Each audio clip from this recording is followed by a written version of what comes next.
I'd like to start by thanking my colleague Judith for her profound and expansive lecture. I benefited greatly from engaging with it. She starts with a definition of theology which gives an account of the place of theology within the university, emphasising both the role of theology in establishing the possibility of academic engagement with the world through metaphysical claims, and the unitive function of theology, using the example of interdisciplinary engagement with psychology. She then moves on to narrate the difference that this makes to the central functions of the university, which she identifies as discovery and dwelling. And finally, using eschatology as an example, she explores how this is all relevant to wider society.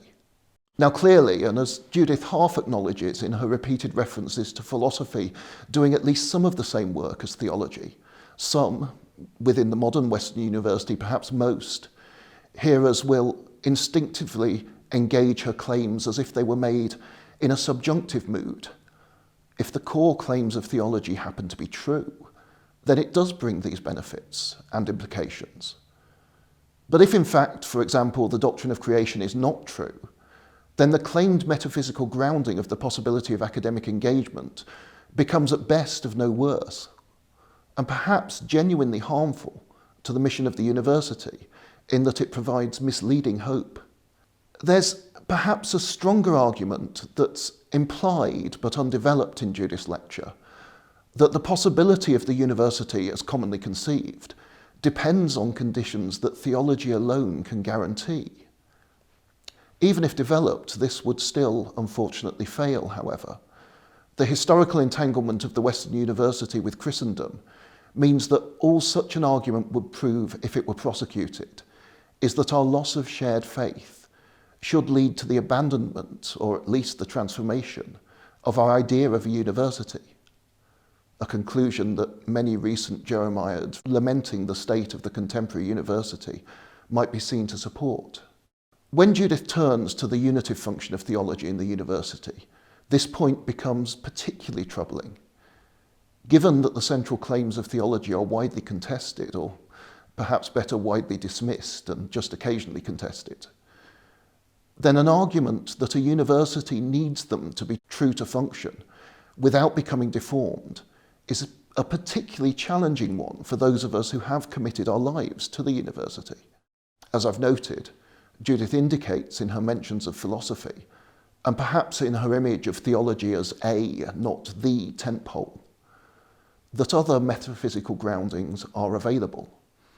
Islamic theology would do the job as well, I presume, not being an expert in it. Again, even if an argument were available that showed that Islamic theology could not do the job quite as well, that would only be a demonstration that our idea of a university needs to change as a result of our loss of shared Christian faith. That said, the intellectual temper of the West, at least, is presently anti-metaphysical. Judith's argument might draw support from a well-established theme in the history of science, first argued in 1930 by Michael Foster, that natural science became a possibility only because of various commitments arising from a medieval nominalist doctrine of creation. Even assuming this to be true, however, the contemporary analyst could argue that the demonstrable success of natural science is sufficient reason to accept any conditions necessary for its practice. And so we do not need to accept any prior metaphysical claims, other than those explicitly implied for the scientific method to work. Such a pragmatic rather than metaphysical approach seems to suit the spirit of the age, which claim remains significant, whether we think of it as a recommendation or as a fairly damning criticism. Similar arguments may be made about Judith's perceptive and thought-provoking arguments about eschatology and society at the end. Absent any shared agreement on the truth of Christian doctrine, the most such arguments prove is that a satisfying account of human destiny needs to fulfill certain criteria, to successfully sublate cessation and fulfillment, for example, and that Christian doctrine does in fact do this. Of course, one could seek to prove that no other possible set of ideas did the same. The argument would then be much stronger, but that seems an impossibly difficult demonstration to make. Now, We could imagine a lengthy and patient series of such arguments that formed an apologetic, demonstrating again and again that core theological claims meet rather precise conditions that we have determined are necessary for an adequate account of human life. Colin Gunton essayed something like this regarding the doctrine of the Trinity in his Bampton lectures, The One, the Three and the Many, a widely celebrated work. That's not what I take Judith to be doing here, however.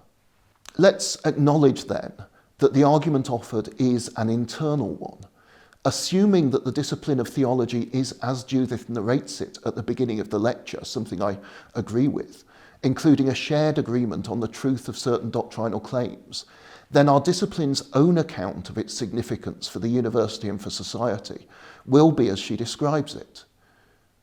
This demands we address the subjunctive I began with, however. Why should anyone outside of our discipline take seriously our internal accounts of why we are important? As I've noted, the intellectual temper of the West, at least, is presently anti-metaphysical.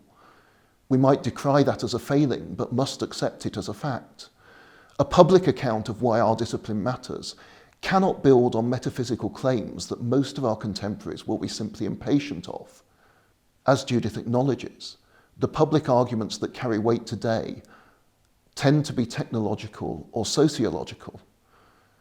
The former are of no use to us as far as I can see, but the latter are. We can answer the question of the relevance of Christian theology in university and society simply by pointing to the number of people in both contexts who own the label Christian, and then by claiming that our discipline narrates something important about their self-understanding. This will not be trivial, and it must remain an ad hoc apologetic move. The intellectual coherence of our discipline demands that our internal account of its relevance is something like Judith sketched. But to convince others, in our present intellectual climate, we must make a different case externally. The case is easy to sketch, although harder to prosecute. We start simply with the acknowledgement that about 30% of the world's population currently self-denominate as Christian, and that historically Christian identity was determinative for the development of many cultures that are studied in the university. On these bases, we will develop a claim that to understand either history or contemporary societies, an academically serious understanding of Christian identity is simply vital. Now, developing this claim will require us to engage in some challenging debates with forms of practical theology that invoke notions of espoused theology or local theologies in an attempt to relativize dogmatics as an exercise in Christian self-narration. Such arguments will be politically sensitive at times, but can certainly be made. Again, this strategy is necessarily ad hoc apologetic, formed to, or perhaps deformed by, the peculiarities of our particular culture. If it is successful, it will be because it has mimicked the liturgies or even the theurgies of the idols. The history of our discipline teaches us well enough that basing theology on what is culturally acceptable will be a mistake. What we should do is what Judith has called us to in her lecture. What we must do also, to be comprehensible in university and society, is what I have briefly sketched here.